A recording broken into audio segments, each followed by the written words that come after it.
નમસ્કાર મિત્રો, આજે 21મી માર્ચ વિશ્વ વન દિવસ નિમિત્તે હું આપ જનોમાં એક સંદેશો પ્રદાન કરું છું.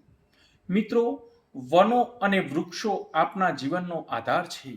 વૃક્ષો થકી માનવ જીવનને શુદ્ધ હવા, પાણી અને જીવન પ્રદાન કરે છે.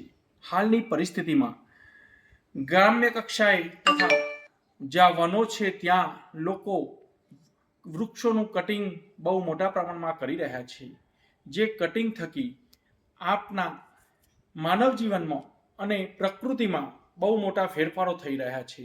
જેના થકી વરસાદના સમયે વરસાદ નથી આવતો, ભર ઉનાળે માવઠા પડે છે, શિયાળામાં ઓછી ઠંડી પડે છે અને ઉનાળામાં બહુ મોટા પ્રમાણમાં ગરમી અને તેની સાથે માવઠા પણ થાય છે. આ બધું ચેન્જિંગ વનો નહીં હોવાને કારણે થઈ રહ્યું છે.